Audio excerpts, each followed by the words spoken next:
Bonjour à toutes, bonjour à tous. Alors je vais attendre, comme à mes habitudes, un petit moment pour que le maximum de gens puissent accéder à ce live, bien que très peu de gens reçoivent les notifications. Et bien évidemment, ces lives sont toujours revus par après. Donc je vais attendre quelques minutes. Je suis au siège social du Rassemblement des droits de l'homme sur la Côte d'Azur et tellement heureux de vous retrouver. Cela fait un mois que je n'ai plus fait de live, mais beaucoup de choses, comme vous pouvez vous imaginer, s'est passé ce dernier mois, toujours et toujours pour vous, Françaises et Français. Le travail de l'ombre du Rassemblement des droits de l'homme est finalement et va finalement être en toute transparence, car il combat avant tout le gouvernement de l'ombre qui vous dirige encore aujourd'hui.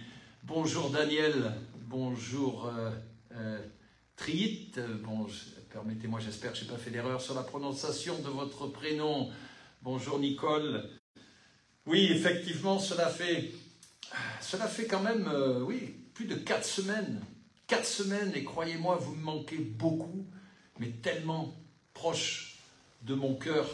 Et vous le savez, le Rassemblement des droits de l'homme n'est pas un parti politique, mais vraiment bien une entité gouvernementale qui, je vous le rappelle, a les mêmes structures qu'un gouvernement. La seule différence, c'est qu'aujourd'hui, il n'a pas été encore élu, c'est tout. Et toute petite différence, car cette différence, un jour, sera différente. Voilà, donc j'attends encore un petit moment, bien que je ne vais pas patienter trop longtemps, car une fois de plus, tellement peu de gens reçoivent les notifications. Heureusement qu'il y a par après la possibilité de revoir ces lives. Oui, donc bonjour Daoui, bonjour Francisco. Voilà, écoutez, je débute. Tout simplement pour vous dire que le Rassemblement des droits de l'homme a été très présent au niveau du travail qu'il a fait. Je peux vous annoncer que sur TV, Nancy, Web TV, nous sommes depuis plusieurs semaines, tous les jours, 6 interviews que j'ai faites, très rapides, d'1 minute, 1 minute et demie, sont positionnées toutes les heures. Nous avons atteint plusieurs millions de personnes aujourd'hui en France au travers de ces, je ne vais pas dire ces spots publicitaires, c'est uniquement ces données qui sont aujourd'hui accessibles à une plus grande majorité de Françaises et de Français et non pas limitées à ces lives de Facebook. Donc nous sommes sur le bon chemin. Aussi, sachez, et non des moindres, que le Rassemblement des droits de l'homme est très présent sur les dom-toms et non pas limité non plus sur les chaînes du web. Loin de là. D'ailleurs, à ce propos, d'ici une dizaine de jours, vous aurez la possibilité de voir un interview qui vient de se faire en direct.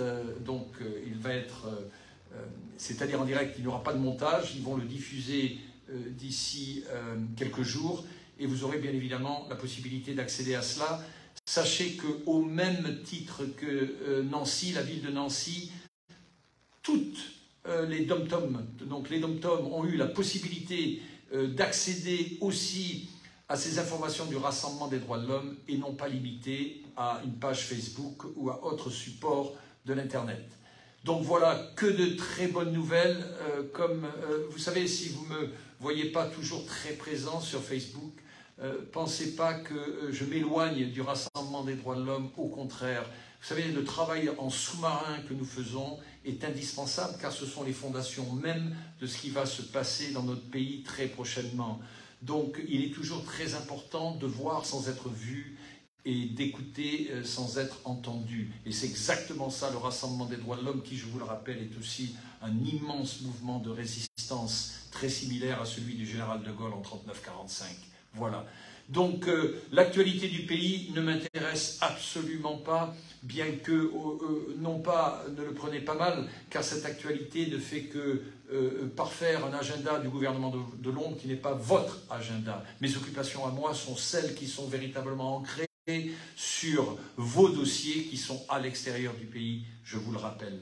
Aussi, peu importe, je vais quand même faire un clin d'œil à la dernière actualité du roi Charles III en France. Entre vous et moi, comment peut-on bloquer les Champs-Élysées et faire ce rocambolesque cinéma? Très bien, roi d'Angleterre, bravo, la reine aussi. Mais qu'arrive-t-il, qu'advienne-t-il aux Françaises et aux Français qui, au moment où le roi montait les Champs-Élysées, ils étaient, eux, arrêtés par les services de police qui, je vous le rappelle, sont payés grâce aux contribuables des Françaises et des Français pour laisser passer son Altesse royale. Je crois qu'on n'est plus dans le système de la monarchie. Il a été reçu aussi, bon, Versailles. Je vous rappelle qu'en 1789, ce qui s'est passé, malheureusement, hein, au roi et à Marie-Antoinette, voilà, le peuple n'en pouvait plus. Donc, recevoir le roi Charles en Angleterre, pour moi, n'est absolument pas d'actualité, et c'est ni la vôtre, d'ailleurs. Croyez-moi, vous avez d'autres choses à faire que de regarder son Altesse royale monter les Champs-Élysées à vos frais, je vous le rappelle, à vos frais, car ces escortes coûtent très cher aux Françaises et aux Français, pendant que le roi lui montait les Champs-Élysées. Vous, quand vous étiez à la caisse d'Auchan ou de Lidl ou de Carrefour, ben vous deviez compter hein, vos centimes d'euros, car les euros, vos euros, eux, vont au service de sécurité et d'escorte et protocolaire pour recevoir son Altesse royale. Voilà. Au roi Charles, je lui dis mon bonjour, hein, il n'y a pas de problème. Il se peut qu'on se rencontre d'ici très peu de temps, de toute façon, mais simplement le dialogue qu'il aura avec moi sera tout à fait différent de celui qu'il aurait pu avoir avec Emmanuel Macron, qui, je vous le rappelle, est un prestataire de service en France. Voilà. Donc, le live hein, est pratiquement terminé. Je vous aime beaucoup. Vous êtes plus que présents dans mon cœur et dans mes actions. Une équipe fabuleuse de mon service de communication, toujours présent, et ce même à toute heure.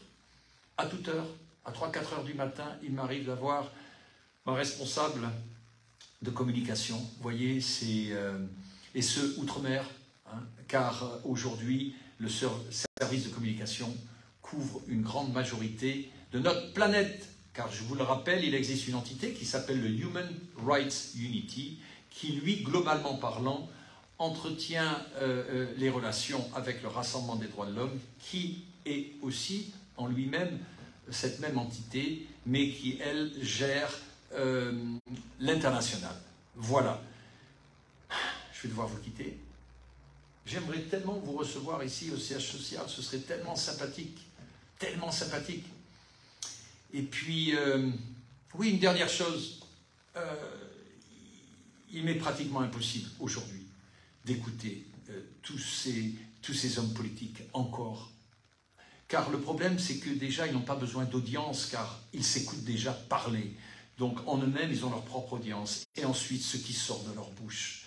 Ce qui sort est absolument lamentable, car ils ne font que continuer, ils ne font que perdurer une politique dont ils n'ont aucune idée d'ailleurs. Et c'est ça le problème de ces gens, de ces partis politiques, car ils pensent, et je sais qu'au fond intérieur, ils veulent faire des belles choses, mais le problème, comment voulez-vous actuellement faire quoi que ce soit de concret sur des dossiers qu'ils ne connaissent absolument pas et sur un mécanisme gouvernemental dont ils n'ont jamais eu accès, dont je fais référence aux banques de données qui, elles, ont pu répertorier justement l'intelligence et ces données qui permettront à vous, Françaises et Français, de retrouver votre pays ancré sur les vraies valeurs républicaines, à savoir aussi ancré sur les droits de l'homme. Je vous souhaite une excellente journée, à très bientôt, rassurez-vous.